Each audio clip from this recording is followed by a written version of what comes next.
तो चलिए आइए हम लोग शुरू करते हैं। समतुल्य लेंस की फोकस दूरी ज्ञात करना है। समतुल्य लेंस की फोकस दूरी मतलब दो लेंस एक प्रकार से संयोजित किया गया है कि दोनों को हटाकर यदि हम तीसरा कोई लाते हैं तो वस्तु के स्थान में कोई परिवर्तन नहीं होगा और जो फाइनल प्रतिबिंब बन रहा था वो भी उसी जगह बनना चाहिए। वैसे लेंस की हमको क्या करना है, फोकस दूरी ज्ञात करना है। तो उसके लिए हम समतुल्य लेंस की फोकस दूरी ज्ञात करने का फॉर्मूला है 1/f बराबर 1/f1 प्लस 1/f2। ये हमको फाइंड आउट करना है। आखिर तो कैसे करेंगे, तो सबसे पहले हम दो लेंस लेते हैं ए और बी। दोनों लेंस में एक दूसरे के क्या करते हैं, समीप रख देते हैं, सन्निकट कर देते हैं। यदि ए और बी दो उत्तल लेंस है तो उनकी फोकस दूरी क्या होगी, f1 और f2 होगी। फोकस दूरी क्या होगी, f1 और f2 होगी। जैसे ही फोकस दूरी f1 और f2 होगी उसके प्रधान अक्ष पर एक बिंदुवत वस्तु ओ रखा गया है जिससे निकलने वाली आपतित किरण OM जब पहले लेंस ए पर अपवर्तन की घटना को संपादित करती है तो उसका प्रतिबिंब कहां बनता है, I' पर बनता है। परंतु यदि वही जो किरण आगे बढ़ती है जब से बी लेंस पर पड़ती है तो वहां से जो अपवर्तन की घटना के बाद प्रतिबिंब कहां बनता है, I पर बनता है। यानी इस दोनों लेंस को हटाकर एक ऐसा लेंस लेना है जिसका फोकस दूरी हमको ज्ञात करना है जहां पर O का स्थिति सेम रहेगा और I भी क्या होना चाहिए, सेम स्थान पर बनना चाहिए। तो उसकी फोकस दूरी क्या होगी, तो उसके लिए सबसे पहले हम कार्य क्या करते हैं, सबसे पहले दो लेंस लेते हैं ए और बी, दोनों पे एक दूसरे के सन्निकट रख देते हैं जिसमें पहले का फोकस दूरी f1 है तथा दूसरे का फोकस दूरी क्या है, f2 है। अब यहाँ पर कहता है कि O से निकलने वाली जो आपतित किरण है वो एक बिंदुवत वस्तु है जिससे निकलने वाली आपतित किरण पहले वस्तु का प्रतिबिंब कहां बनाती है, I पर बनाती है। तो ये यदि वस्तु दूरी होगा तो ये क्या होगा, प्रतिबिंब दूरी होगा। किसके लिए, तो पहले लेंस के लिए, ए के लिए। ए के लिए हम यदि बात करते हैं तो ए के लिए यदि हम बात करते हैं तो जो मेरा OB होगा वो क्या होगा, ये होगा वस्तु दूरी होगा और जो PI और V' होगा वो क्या होगा, प्रतिबिंब दूरी होगा। तो लेंस सूत्र कहता है कि 1/v माइनस 1/u बराबर 1/f। तो यहाँ पे यदि हम बात करते हैं तो 1/v जो है मेरा क्या है, V' है, तो 1/v' माइनस 1/u बराबर क्या होगा, 1/f1। ये समीकरण क्या होगा फर्स्ट।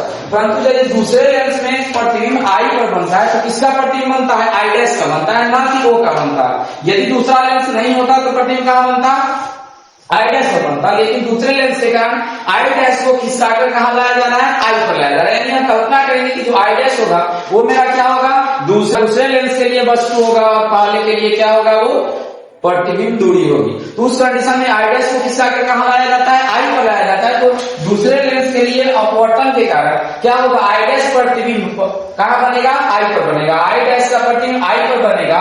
इसके लिए I' क्या होगा, काल्पनिक वस्तु की तरह क्या करेगा, व्यवहार करेगा। अब इस कंडीशन में यदि हम बात करते हैं तो दूसरे लेंस के लिए हम यदि बात करते हैं तो दूसरे लेंस के लिए जो आपका PI होगा वो क्या होगा आपका सर, तो वो भी होगा प्रतिबिंब दूरी होगा। क्या होगा, प्रतिबिंब दूरी होगी। और जो आपका क्या कहते हैं PI' होगा वो क्या होगा आपका वस्तु दूरी होगा। कौन सा दूरी होगा, वस्तु दूरी होगा। और दूसरे लेंस की फोकस दूरी क्या है, f2 है। तो लेंस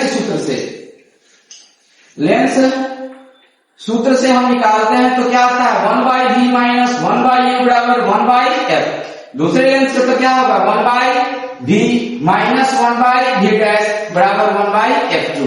यही आएगा, ये इक्वेशन क्या होगा, सेकेंड। अब दोनों को हम क्या करते हैं, जोड़ देते हैं। इक्वेशन फर्स्ट और सेकेंड को जोड़ने पर समीकरण 1 और 2 को जोड़ने पर जैसे ही हम जोड़ते हैं तो आपका LHS वाला एक साथ जुड़ेगा, RHS वाला एक साथ जुड़ेगा। तो LHS वाला क्या जुड़ेगा, सो देखिए 1/v' minus 1/u plus 1/v minus 1/v' बराबर 1/f1 प्लस 1/f2। यही होगा।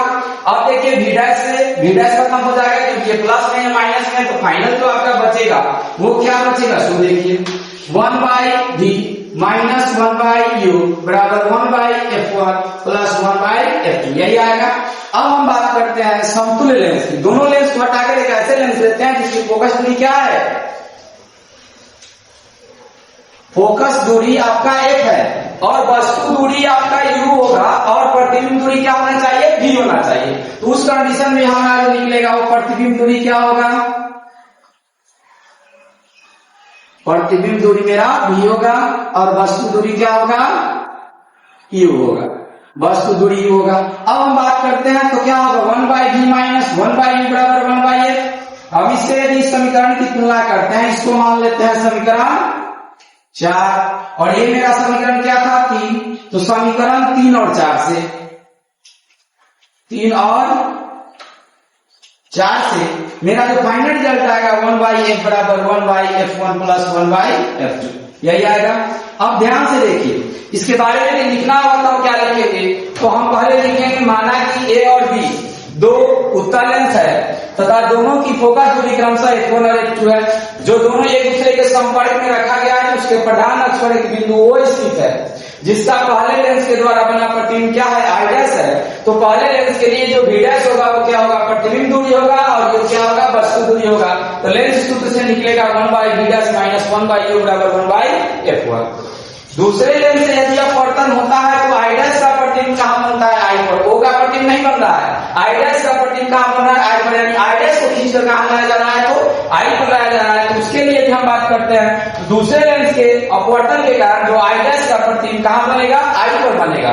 यानी जो I डैश दूरी है V डैश को क्या होगी, वस्तु दूरी होगी, और जो आपका I डैश I की जो दूरी होगी वो क्या होगी, प्रतिबिंब दूरी होगी। तो उस तरह से जब गणना करते हैं तो मेरा आता है दूसरे लेंस के लिए 1/v dash 1/v minus 1/v dash बराबर 1/f2।